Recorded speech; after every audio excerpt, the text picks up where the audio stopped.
Divine Grace. Abhay Charanavindra, Bhakti Vedanta, Swami Srila Prabhupada ki. ISKCON founder Acharya Srila Prabhupada.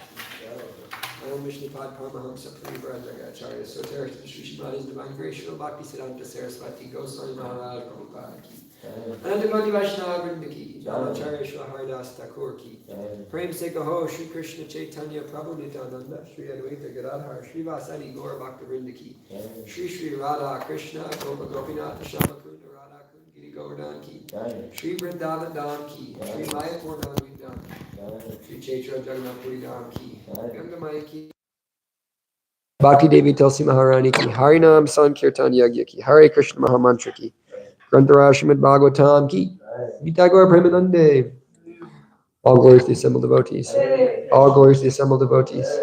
All glories to the assembled devotees. All glories to Sri Sri Guru, Sri Gauranga. All glories to Srila Prabhupada.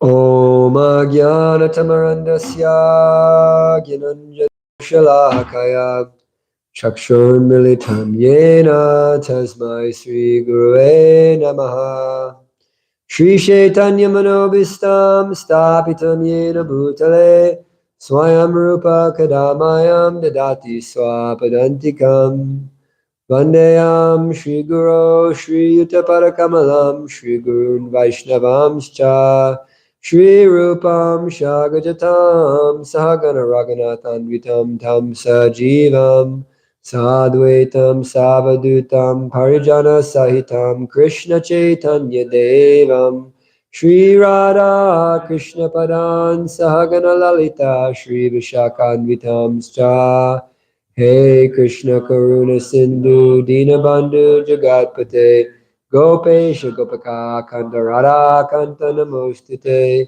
Tapta Kanchana Gaurangi Radhe Vrindavanishvari Vishubhanu Sute Devi Pranamami Hari Priye Namaste Girirajaya Shri Govardhana Namane Ashesha Klesha Dashaya Paramananda Daine Vancha kalpatarabhyascha kripa sindhubhyeva cha patitanam pavanebhyo vaishnavebhyo namo namaha Jaya Shri Krishna Chaitanya Prabhu Nityananda Shri Advaita Gadadhar Shri Vasari Gaura Bhakta Vrinda Hare Krishna Krishna Krishna Hare Hare Hare Rama, Rama Rama, Hare Hare. Mare kabando mat sangin, mad guro man madana, mad nistaraka mad bhagya, mad ananda namostite. Asaru saru tadaya natini chochatakara, hanamuncha karachimam premnorit katayos puraha. Om Namo Bhagavate Vasudevaya. Om Namo Bhagavate Vasudevaya. Om Namo Bhagavate Vasudevaya. Om Namo Bhagavate Vasudevaya. Om Namo Bhagavate Vasudevaya. Om Namo Bhagavate Vasudevaya. Narayanam Namaskrita Naram Chaiva Narottamam Devyam Saraswatim Vyasam Tato Jayam Mandirayet Nasta Prayeshu Bhadreshu Nityam Bhagavata Sevaya Bhagavati Uttama Bhakti Bhavadina Ishtaki Ajanulambita Bhuja Kanaka Vadatta Sankirtanai Kapitara Kamalaya Taksha Vishvambara Dujavara Yugadharma Palau Vande Jagat Priyakaro Karuna Avataro. Hare Krishna. So we're reading from Srimad Bhagavatam, Canto 4. Narada instructs the Prachetas, Chapter 31. Canto 4, Creation of the Fourth Door, Chapter 31. Narada instructs the Prachetas. Text number 17. Yata Navasya Pratama Prakasha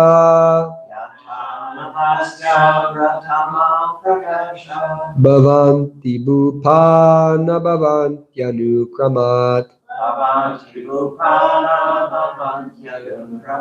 Evam Pare Brahmani Shaktayastvamu Rajastama Sattvamiti Pravaha Yata Nabasya Pratama Prakasha Bhavanti Bhupa Nabhavantyanu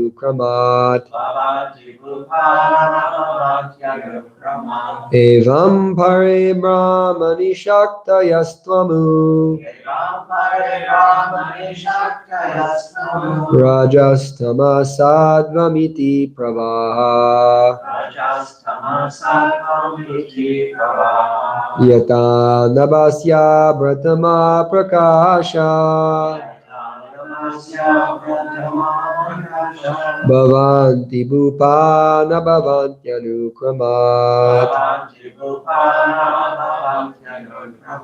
Evam Pare Brahmani Shaktayastvamu Rajastama Sattvamiti Pravaha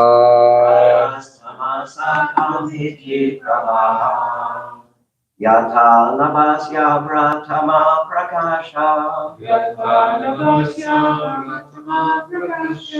Bhavanti Bhupana Bhavantyanu Bhavanti Bhupana Bhavantyanu Evam pare brahmani shaktayastvamu. Rajastamasattvamiti pravaha. Yata navasya pratama prakasha.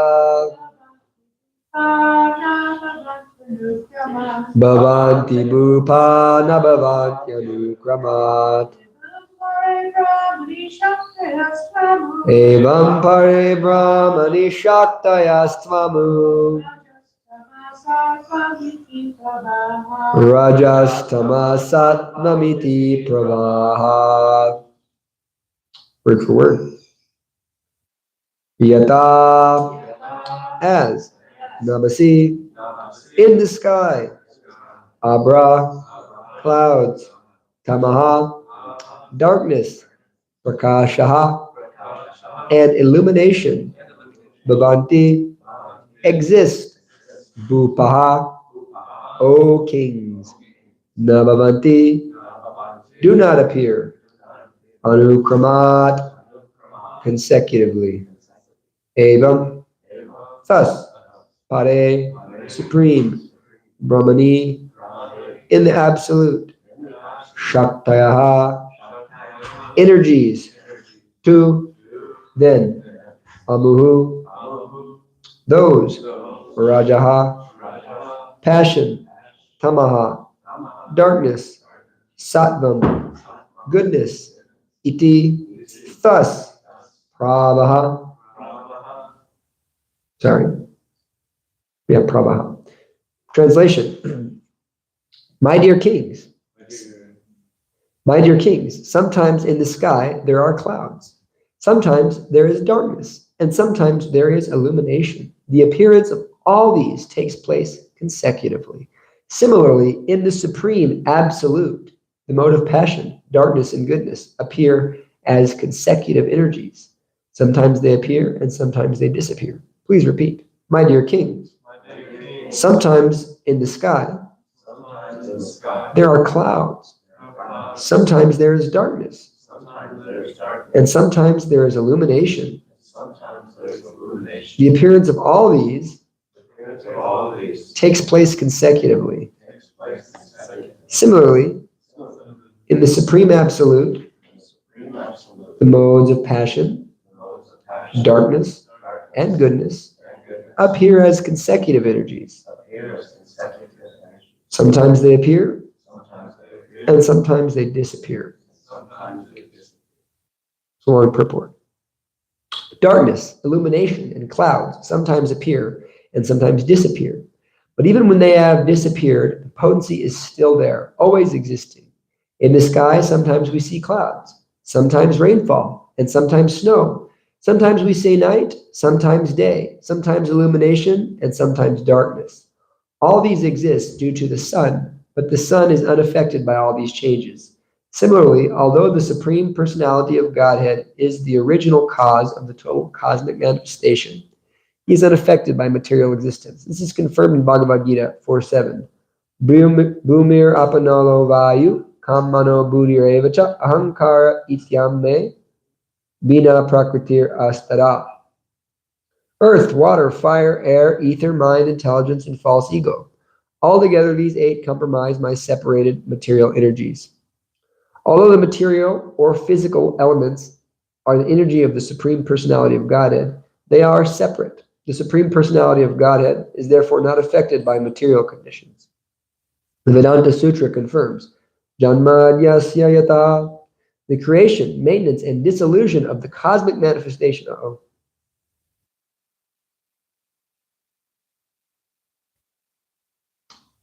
are due to the existence of the Supreme Lord. Nonetheless, the Lord is unaffected by all these changes in the material elements. This is indicated by the word pravaha, emanation. The sun always shines brilliantly and is not affected by the clouds or darkness. The Supreme Personality of Godhead is always present in his spiritual energy and is not affected by material emanations. Brahma Samhita confirms, Ishvara Paramakrishna Satchit Ananda Vigraha Anadir Adir Govinda Sarvakarna Karanam. Krishna, who is known as Govinda, is the Supreme Personality of Godhead.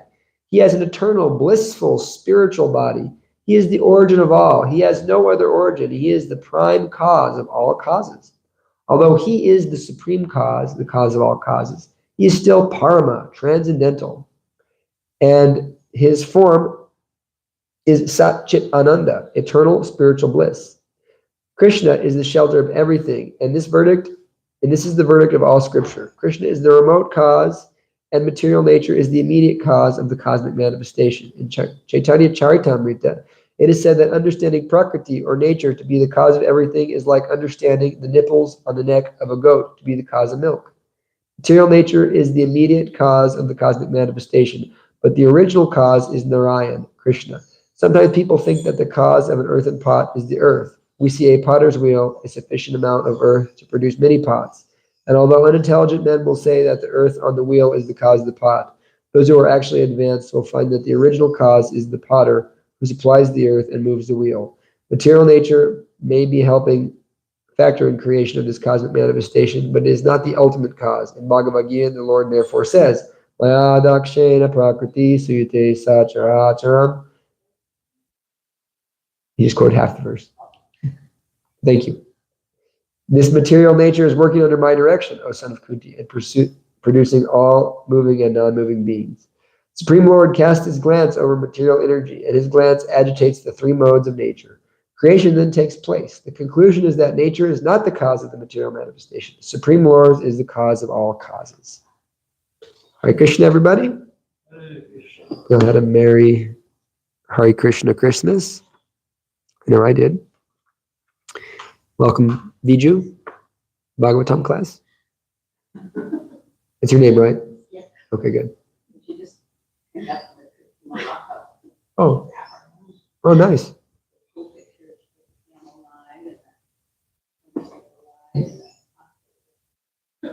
Very cool. So this verse is presenting an essential understanding of Bhagavatam that is very quintessential for all of us to understand, in that it is really giving us a glance into Sambandha Gyan. And I was hoping that, besides Lolita, I know she knows, can people explain the terms Sambandha, Abhideya, and Prayojana? Can someone explain those? You know what those words are?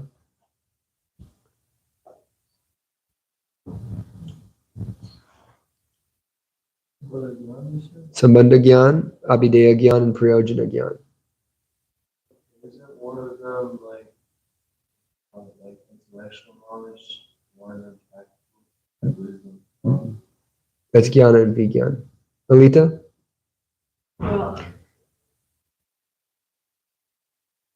One's like the goal, how we're going to get there, and The relationship, yeah. So Abhideya, Sambandha Gyan means the relationship we have with a particular thing.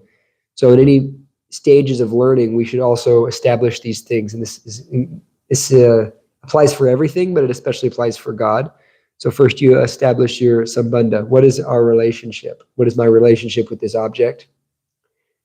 Abhideya is what is the process of acting in that relationship, and Prayojana is what is the goal of that relationship.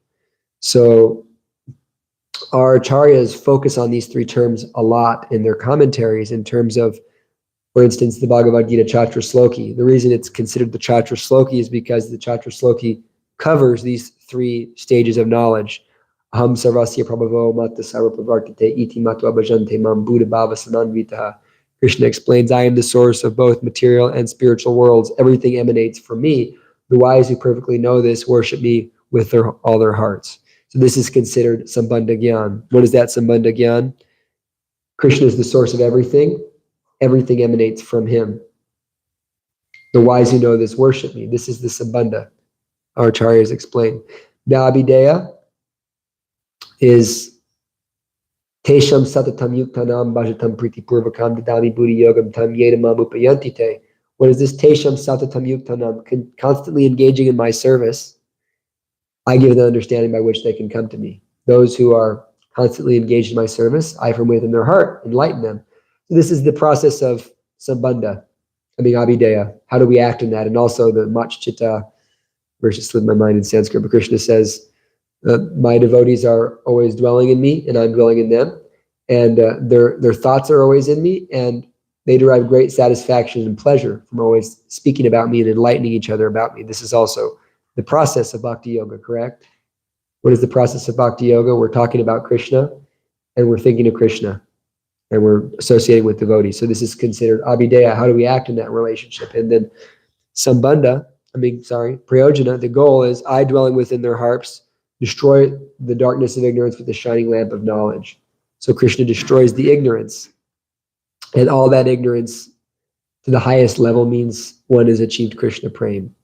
Because even the lower stages of rasa that aren't prema are also considered ignorance. So completely free from all ignorance means fully self-realized as a personality in Goloka Vrindavan. So Krishna destroys all that ignorance by the process of speaking of Krishna and the process of hearing about Krishna and associating with Krishna's devotees. So this verse is presenting Sambandha Gyan as it's explained in the Bhagavatam.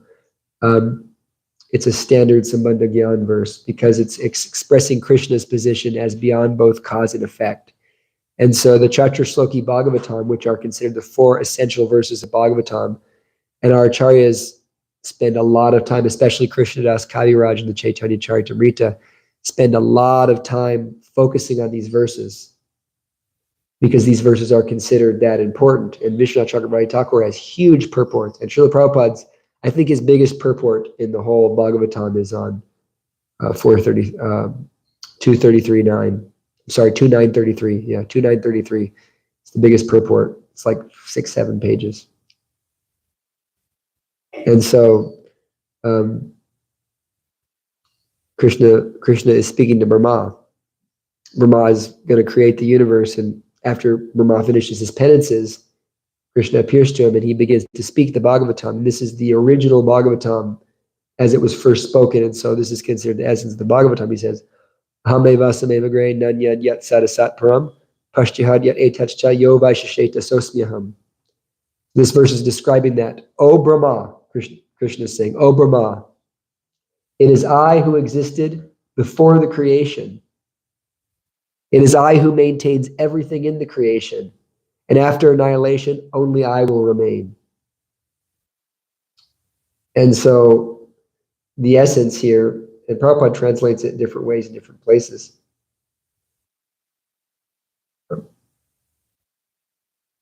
That which you now see is also I, the personality of Godhead. After the annihilation, I will be what remains. And so one of our acharyas, he translates it as, or another way of translating is that Krishna is beyond the Brahman, which is the cause. So we understand that Brahman is the cause of everything, but Krishna is para Brahman. He's beyond that cause. So if you trace all the causes back to the original cause, Krishna is the causer. He's the big banger, so to speak. He's the one who's causing the cause. So he's the one starting this fire, starting this creation. Therefore, Krishna is beyond the cause and the effect. And Krishna is all the substance of all there is. And so in understanding this, our acharyas explain this is Sambandha Gyan. It's necessary to understand the nature of God. Because people don't understand the nature of God. Many people worship Krishna, but they don't understand Krishna as God. And on a high level, that's a good thing, right? We want to do that. That's how like Mother Yashoda and Radharani love Krishna. But on a low level, we think, oh, Krishna is a regular human being like me. And I'll also be able to be like Krishna someday. Or sometimes we find that people are so in ignorance, they're always talking about my God, your God. And they say, oh, the Christian God, we worship the God of Israel. You worship Krishna. And this is just in that state of not knowing the power of God, that God is the cause of all things. And all the other gods have to be empowered by the true God. They can't understand that because they don't understand that Aham sarva Nanyad Yat Sat Asat Param. Nanyad Yat Sat Asat Param. And that which is eternal too. He's beyond the Sat. He's beyond that which is eternal. And Krishna explains in the Bhagavad Gita that if you want to worship a demigod, you're actually worshiping only me, but in the wrong way. Krishna is the supreme God. One way that someone asked my Guru Maharaj once, why we say personality of Godhead. And there's so many different things. That's a very famous word, especially actually coming from the Christian tradition. But he just said, Godhead means head God. The head of all the other gods. And the supreme head God is Krishna. So everything is emanating from Krishna. Everything is caused by Krishna. Krishna is in control of everything. Maya dakshena prakriti suyate sacharat anena konteya jagat vipavartate. This whole material cosmic manifestation is working under my direction and is one of my energies, creating and annihilating both moving and non-moving beings. So in understanding that, we understand how to relate with God. Because some people don't understand how to relate with God. They think God has a limit, just like in the LDS tradition. They believe God has a limit. They think, oh yes, you can also become a God and have your own planet. They don't understand the concept of something that is the cause of all causes. It hasn't crossed their mind yet. That level of theology hasn't come to them, or they haven't thought about it, or they haven't, it's not in their scriptures. Of course, it's in the Bible, but no, they're missing that point. But in any case, the Supreme Personality of Godhead is the cause of all causes. And so this is giving us Sambandha Gyan. So kind of going to continue in this line of this Chatra Sloki Bhagavatam. The next verse is Pratirtam Yat Pratiyeta Na Pratiyeta Chatmani Nabhaved Tadvidya Datmanomai Yata Basa Yata Tamaha. And this is one of my favorite verses in the Srimad Bhagavatam because it really shows the vision of a devotee. And Lord Chaitanya demonstrated this very nicely. Whatever you see in this world, if you see something and somehow you're perceiving it as not connected to Krishna, know it to be Maya. Krishna says, know that to be my illusory material energy, a reflection in the darkness of ignorance. So whatever we see, if we can perceive that it's not connected to Krishna, we're in Maya. Because everything is connected to Krishna. And that's the vision of a devotee. There is no Maya for a devotee. Even he sees something that appears like Maya, he understands that it is Krishna's energy. And therefore he's not bewildered by it. And so therefore the Mayavadis are always in Maya. Because why? Because they see that this world is Maya and then that Brahman is the only reality. So therefore they're thinking there's something separate from Brahman. But actually there's no separation from Brahman. And the Mayavadis are always speaking about unity, correct? Advaita. They're all about unity. Advaita Vashishta. They're all about unity, but the premise of Mayavad philosophy starts off with duality. Why? Because automatically their premise starts off that there's Brahman and then there's Maya. That's duality. And you can either be in Brahman or you can be in Maya. They say that this world is false. This world is not false. The devotee does not say this world is false. This world is real. It's temporary. And how do we understand that? Because we understand that there's only one substance. And what is that substance? That substance is Krishna's energies. Krishna's energy is the substance of both what we call Maya and what we call Brahman. And therefore there's only one substance manifested in various forms, rather as Yogamaya, Mahamaya, Brahman, Brahmajyoti, Paramatma, Jiva, it's Shiva, Tattva, it's all Krishna's energy. And therefore the premise of Krishna consciousness is based on unity. However, we understand also that Krishna is beyond that cause and effect. And therefore, this is called Achincha Veda Veda Tattva. The Lord is beyond that cause and effect. And so this is the inconceivable nature of Krishna conscious philosophy. It's so beautiful. And Lord Chaitanya, when he went to Gaya and he met Ishvara Puri, He became initiated in the chanting of Hare Krishna and as well as the Gopal Gayatri. When he came back, he continued to teach as Nimai Pandit, but all of a sudden his teachings changed. And every single syllable in Sanskrit, he was connecting back to Krishna. Everything he was connecting to Krishna. And all of his students were astonished. They're saying, well, everything you're saying is correct. We can't argue with it, but what do we do? It's just everything is Krishna. He's saying like this. Everything he was seeing was Krishna. Some of them became envious. Lord Chaitanya beat them up. And that's why Lord Chaitanya had to take sannyas, because they were respecting him. There's one story how it happened. I think it's either the CC or Chaitanya Bhagavatam. I think it's in the CC that this man challenged him. This boy challenged him, and Lord Chaitanya attacked him for trying to separate something from Krishna. And the other Brahmins, they became very envious and started blaspheming Lord Chaitanya. They said, who is this? We're also Brahmins. He thinks he can attack us. But actually, he is not a Brahmin. He is Brahman. He is Parabrahman. So he can attack you. So, yes, everything is connected to Krishna. So this is also considered Abhideya Gyan. How do we see everything in connection with Krishna? So in that same section of Chaturslokis, the first verse of Chaturshloki you went through, it is I, the personality of God, who was existing before the creation, when there was nothing but me, nor was there the material nature, the cause of this creation. So we can see that material nature is the cause of this creation, starting with the Pradhan, and then the Mahatattva, and the modes of nature, and then Brahma, and then all the demigods, and all of you causing material nature. Every time you have a child, whatever, you're causing things, correct? But Krishna existed before the original cause.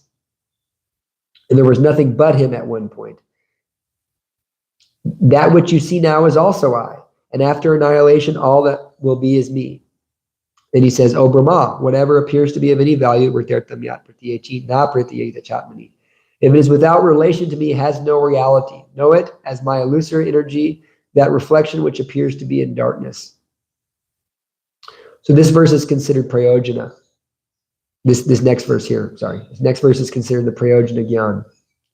Yata mahanti bhutani bhuteshu chashvacheshvanu pravishtanya pravishtani tatateshu nateshvaham.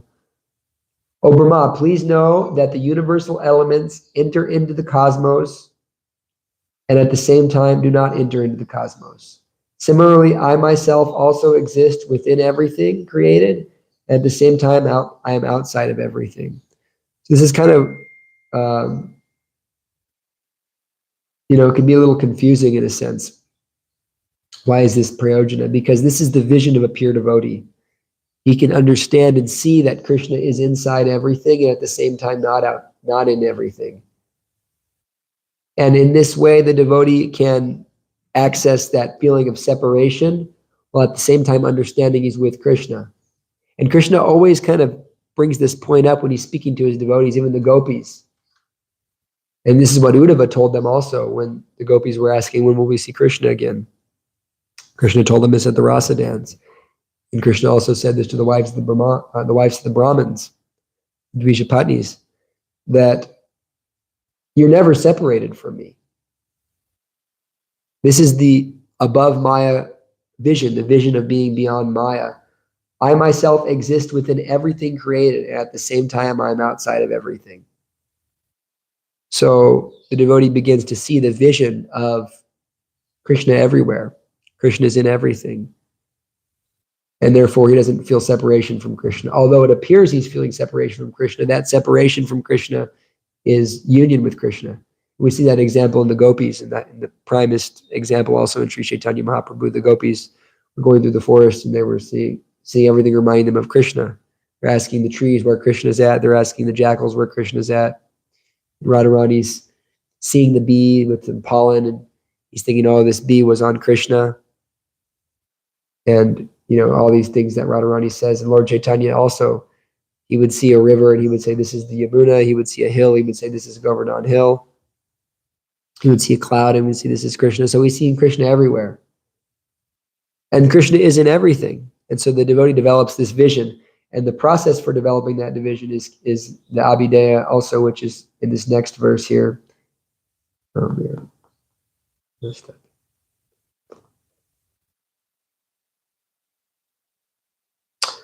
A person who is searching after the absolute truth, the personality of Godhead, must certainly search for it up to this in all circumstances, in all space and time, and both directly and indirectly.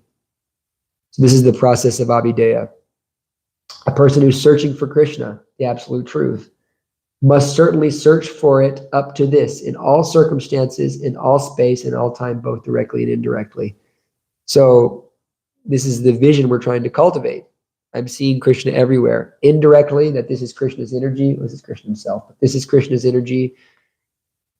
And directly, there's Krishna directly. I'm looking for the personality of Godhead at all times, in all spaces. Can we say that we're looking for Krishna all the time? Who is looking for Krishna all the time? When devotee was famous for looking for Krishna all the time? Yes, but there's a specific devotee who's named for that, very famous, because he saw Krishna when he was in the womb.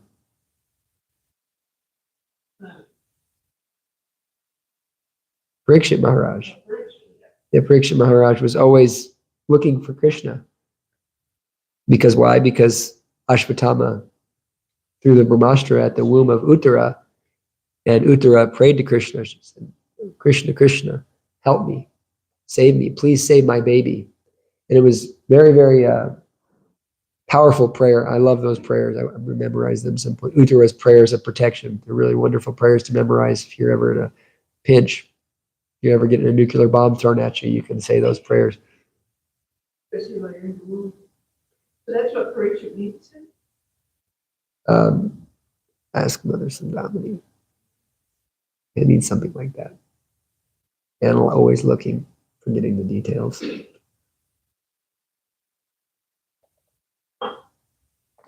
So, yeah, it was thrown at her, and she was praying to Krishna, please protect my baby. And Krishna was surprised because pure devotees don't usually pray, but she was protecting her baby. That's why she was praying to Krishna for such protection. Pure devotees don't always just go to Krishna, oh, protect me from this or that. Although no one else will protect us. And so then Lord Krishna says, O Brahma, just follow this conclusion, be fixed by fixed concentration of mind, and no pride will disturb you, neither in partial nor in final devastation. So the idea is that if you understand this Sambandha, Abhideya, Prayojana, if you understand what is my relationship with God, I'm Krishna's energy, and Krishna's beyond all of this. If you understand that, and you understand the process of seeking Krishna and searching for Krishna and everything, being fixed in this desire to seek out Krishna and understanding, delineating that which is not connected to Krishna is totally Maya. Understanding that in reality there is no Maya because Maya is not reality. And so there's one person around the temple. Anytime something bad happens, he says, oh, that's Maya. But he does not understand what Maya is at all. Because if it's bad, it's Maya. That's not Maya. That's like the Christian saying, oh, it's Satan did it. Everything bad is Satan. It's ridiculous. No, it's the way you perceive everything that happens. That's Maya or not Maya. And we can say that sense gratification is Maya, but in actuality, it's not Maya, but it's what entangles you into Maya. Because eating prasadam is sense gratification. Dancing in kirtan is sense gratification. There's so much sense gratification in Krishna consciousness. So when you do it outside of Krishna consciousness, like if I want to go have illicit sex or do drugs or something, then that's Maya. Because why? Because I'll be forced to identify with my body. And by identifying with the body, we understand that that's Maya. So therefore, the devotee, he understands how to use his senses in Krishna's service. and therefore he's not in Maya. So, therefore, in understanding that which appears to be not connected to Krishna, or that which, if I'm doing something that is totally disconnected to Krishna, then I'm going to go be covered by the illusory energy. I'm going to have to get karmic results. But the devotee, he also makes mistakes sometimes. You can even see that in the Bhagavatam, that, Parikshit Maharaj became angry and garlanded Shambhaka Rishi with the snake, and he was cursed. How did he react? He had no fear, once again, because he understood that this is all the Lord. It's all the Lord. And so whatever bad things are happening to us, whatever challenges we're going through, whatever desires we have, the Lord placed them in our hearts to purify us.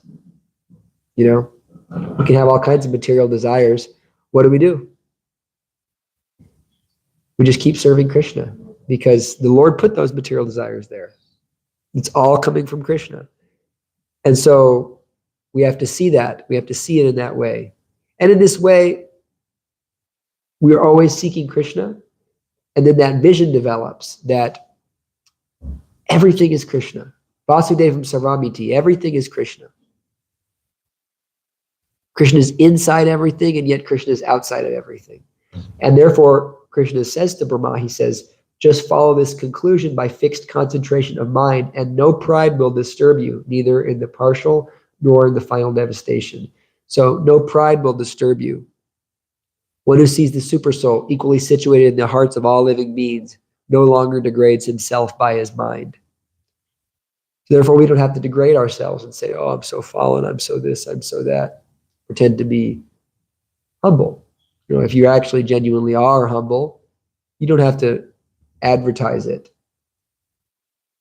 We could say, well, Krishnadas Kaviraj did. Yes, Krishnadas Kaviraj did. But he was a completely different platform. Humility really means, Prabhupada said, understanding that nothing in this world will save you but Krishna's mercy. That's the understanding of humility. That will make you very humble. Nothing can save you but Krishna's mercy. And that's the vision of a pure devotee. Krishna says, Bahunam janmanamante gyanavam mam prapadyate vasudevam sarvamiti samahatma sundurlabha. That after many, many births and deaths, one who's actually in knowledge, one who's a gyanavan, what is that knowledge? That knowledge is he really understands what is matter and what is spirit. One who understands that he comes to the conclusion, Vasudevam sarvamiti, that nothing is existence but Vasudev. Mam prapadyate, therefore he surrenders unto me. And Prabhupada says in the purport of that verse, he says that the tendency in the beginning is to be impersonal, but in time, after some advancement, one realizes that there is nothing but Krishna's mercy. And so the devotee is always hopeful. He's always positive because he has faith in Krishna's mercy above all else. Therefore, the devotee can always be hopeful, always be positive, despite all of our misgivings, shortcomings. We were speaking this morning briefly about, I was saying that sadly enough, I know a lot of devotees who've committed suicide. And it seems strange because it's the real knowledge, but if we take it in the wrong context, we take it out of ego, I have to be something I'm not, then that ego, could force someone to kill themselves even. But in reality is, you don't have to be something you're not. You are something you're not. What you are is beautiful. What you are is worthy. What you are is wonderful. No matter what you do, even if you're the most sinful of all sinners, no one can take away the fact that deep down you're part and parcel of Krishna. And not saying you don't face the consequences of your actions, but what I am saying is, on the ultimate level, a pure devotee understands that I am part and parcel of Krishna, and I have faith in his mercy. And that's what we see in the example of Vritrasura. Chitraketu Maharaj was cursed by Parvati, therefore he had to become a demon. Even though he was in this demon body doing demoniac things, deep down, even though he's fighting Indra, he's fighting killing demigods, in his heart he's always thinking, I'm part of Krishna. And I just want you, Krishna. I just hate what I'm doing right now. I just want you. And therefore, at the end, went back to Godhead. Therefore, Krishna says, even if one is considered the most sinful of all sinners, if he's situated in the boat of transcendental knowledge, he can cross over the ocean of nescience. So, when one understands all these things perfectly. They understand Krishna is the doer of everything. So I wanted to take this down to a more practical level. This was a fairly philosophical class. On a practical level, what does this all mean? Tolerance is everything. Tolerance is everything in Krishna consciousness. It's almost a game of tolerance. It's like weight training on steroids to try to be a devotee, because you have to tolerate so much. And the idea is that Krishna is giving us a service. When we chant Hare Krishna, we take initiation, and we go through this whole process. Krishna is giving us a service. He's giving us some position in life. He's giving us service. It's quite amazing when you think about the opportunity we all have to do service for Krishna. It's quite amazing. And that, it's a factual thing. We're actually serving God. It's not made up. It's not speculative. We're serving God's pure devotee who is serving Chaitanya Mahaprabhu's mission. And we know Chaitanya Mahaprabhu is God.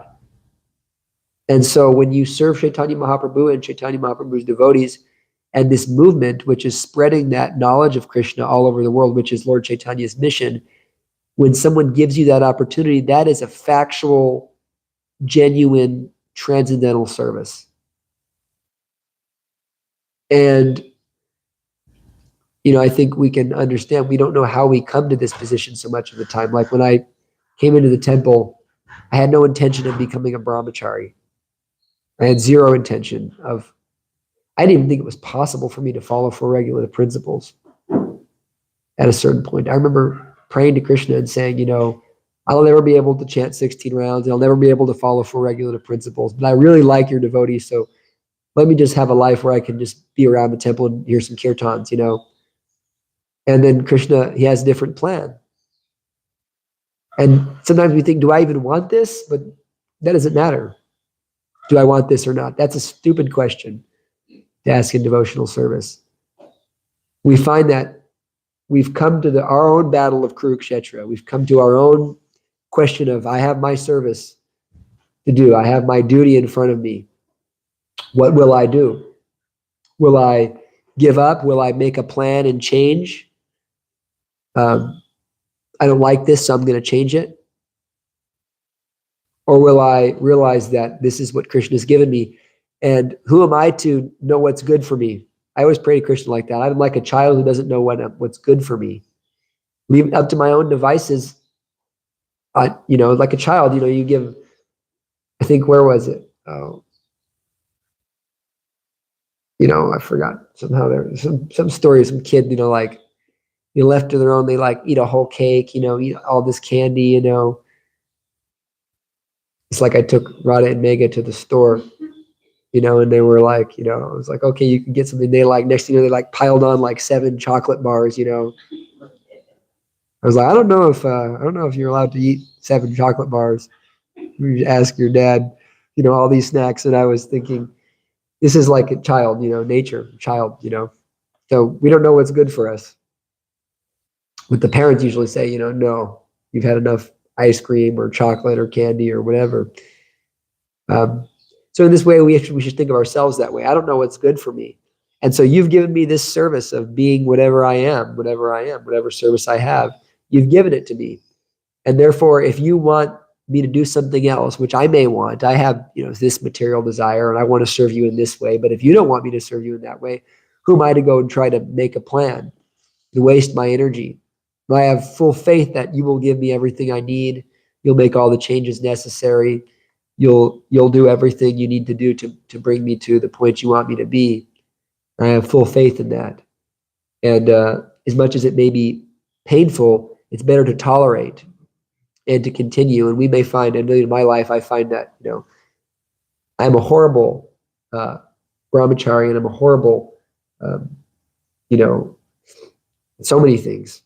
And I just think to myself, I feel like some type of like fake, like faker, like some type of fraud, like a fraudulent doctor. And I think I shouldn't even do this. I'm like a fraudulent person. And I realize, Krishna says, I always go to that 18th chapter of Bhagavad Gita. Krishna says, one should perform one's own duty, even though imperfectly, rather than taking up another's duty and perform it perfectly. For everybody's covered by some fault. So it's like, I was given this position, let me do my service.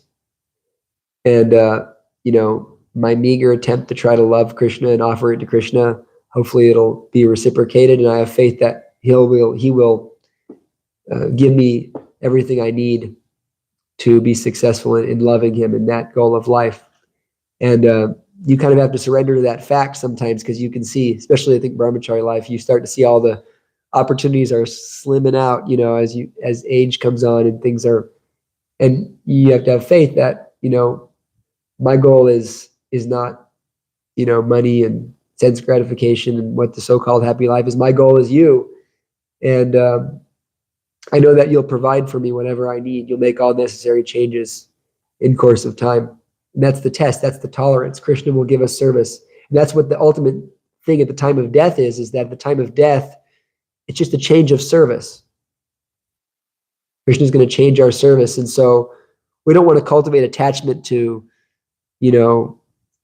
this or that, even in the name of devotional service. I'm the guru, I'm the ashram leader, I'm the temple president, whatever it is. We're not those things. We're Krishna's servants. And at a certain point, all of this service in this material world has to cease. And we want to go to the spiritual world and render some eternal service.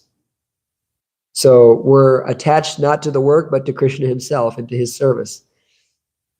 So we're always having to tolerate the pushings of, let me do this, let me do that, let me do this, let me do that. And therefore, especially for boys, I think, because girls seem to understand it more, because I think, especially in this world today, because women are generally oppressed, and therefore they understand this concept a lot more of, I have to do what I have to do, especially when they have children. But a lot of times in this world, especially, we see that man-child syndrome is a very big problem for current generation. That I'm not going to become serious about life, and everything is just a joke and a big game.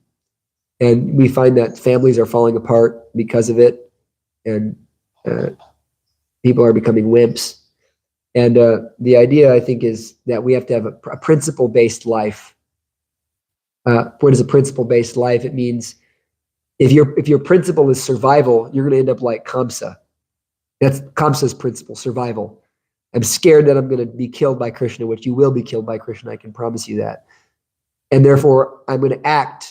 All my actions are preemptive to stop this inevitable death. This is a horrible life, and this is how you create a Kamsa consciousness. And then, okay, the next level is I'm super lusty. And so all of my actions are going to revolve around how I'm going to get gratified with the opposite sex. And so then that's how you become a Ravana. Then this is the Ravana consciousness. And then, okay, now it's power. And this is Hiranyakashipu consciousness. Everything I'm doing is to achieve power and superiority. And then there's the higher level of Dharma. I know what's right and I know what's wrong according to Shastra. And these principles will guide me. And, therefore, if you protect Dharma, Dharma protects you, correct? So now I'm engaging in Dharma. I know what's right and I know what's wrong. Then beyond Dharma, there's Paradharma. That's the supreme Dharma, the Dharma of love, that the real principle of all principle is, let me serve Krishna no matter what. Whether Krishna wants me to break Dharma or Krishna wants me to follow Dharma. Let me serve Krishna. And so we have it very simple in ISKCON. We take this vow. We take our vow to serve Krishna, and I'm following 4 regulative principles, and I'm going to chant my rounds, and I'm going to somehow do something for this movement. And that sacrifice, that humble sacrifice to say that, I'm going to do something for Krishna now, and I'm going to serve Krishna, and that I may want so many things, but the principle is that Krishna gave me this to do. Let me do this. Let me do it well. Even though I don't want to, even though I'm uncomfortable. Let me do this well for Krishna. And if you live like that, you become very attractive to everybody because you're very humbly serving Krishna. And that sacrifice, that's the consciousness of a king. That's the consciousness of Arjuna. That's the divine masculine consciousness. And there's so many examples for ladies too, but as I said, I think it seems like ladies, at least in my life growing up, they seem to understand that more, because they become moms, and then moms will, the principle of serving their children, they have a principle-based life that they'll sacrifice anything for their children. And so, you see, I've my own mother, and I've seen so many mothers, because of that desire to serve their children, go from being practically broke to actually making a life, all because that work for their children, that principle is there. So that understanding is there. But we should take that farther than just mundane family, take it farther to the principle of I'm serving Krishna. So, in any case, we'll stop here. As for questions and comments. Very sharp. I just downloaded the latest 3 Prabhupada memories, interviews, and this is in connection with your saying whatever Guru and Krishna want me to do ultimately is the best for O Dharma. So Gunarnava, Prabhu, my godbrother from England, he said that there was a sannyasi in ISKCON. His name was Subal Maharaj, and he was in the early days of trying to clear the land and build a Krishna Balaram Mandir. His Prabhupada gave him the duty, and he was a sannyasi, of all he had to do all day long was to issue paychecks to the workers and chant Hare Krishna. He's a sannyasi. And so, but he was thinking, what is it? This is all, I'm a Swami. Why should I do this? But it was actually very important service, that everybody get paid and everybody come back to the job because they're getting regular work and pay. So, and at the same time, he had another problem. Because Prabhupada had just started the Nectar Devotion Series lectures in Vrindavan in October 72. So he's thinking, okay, now Prabhupada's going to give us the real nectar. He's going to tell us all about Radha and Krishna and the sublime intimate relationship between Radha and Krishna. But if you hear those lectures, Prabhupada didn't do that. He's just preaching, because Nectar Devotion, you do get into that in the later chapters. Anyway, so he had those 2 problems. And then, so finally, he was getting more and more frustrated too, with the job, the service, and with the not hearing the Rasika topics, right? So finally, he just went to, one day, he went, in the middle of the night, he went to, because Prabhupada was living at Radha Damodar, and he was living with the pioneer devotees at Ramanreti, and it was just a construction site. It was very crude.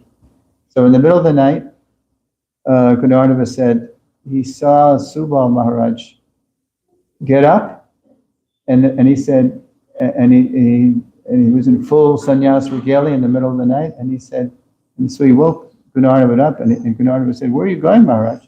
"Oh, I'm going to see Prabhupada." It's 1 o'clock, and it's 1 o'clock in the morning. So Gunarnava said, "Well, don't you think that you might be disturbing Prabhupada?" And he said, "Oh no, Prabhupada never sleeps anyway. He's just translating right now."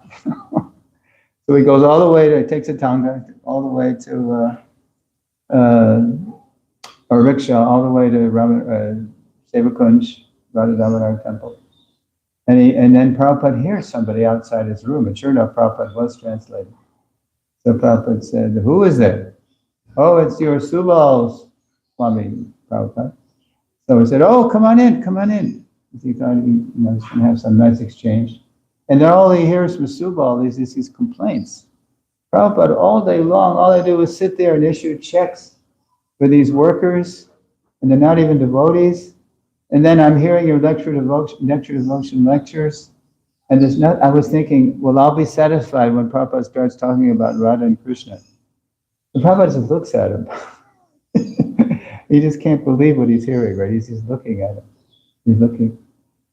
And he said, what is the, he said, what are you, no, first Prabhupada said, so what are you doing all day? I'm issuing these checks. Yes, very important service.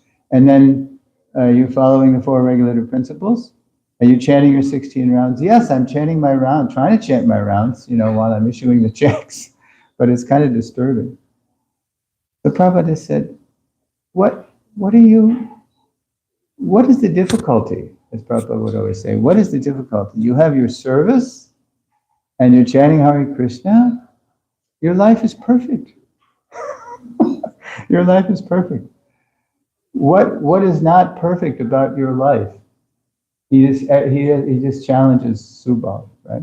What is wrong with your life? You're going, if you do these things, you just go back to Godhead. You're helping me build this temple. This is going to be one of the most important temples in the world. This is 72, and there was nothing there, right? And so Subal did not have an answer for Prabhupada. He just looked at Prabhupada, didn't say a word. He just paid his obeisances, got up, and left. And then Gunardava said, and then he left Vrindavan, and he's never been seen ever since. Like you say, who am I to, tell me what's better, right? Well, Subal didn't have anything better, so he just blooped from Vrindavan, from Sevakunj, from Prabhupada's presence. And that's what happens when we think we know better. Yep. Nagati kutopi, our destination is unknown. And it's true. Nobody knows. Well, Subal has surfaced in Hawaii. He's kind of become some kind of guru of self-styled guru. And it's not Krishna conscious or anything. So thank you for saying, who am I? Who am I? We don't know. It's better to do it. So it's just like, yep. Anybody else?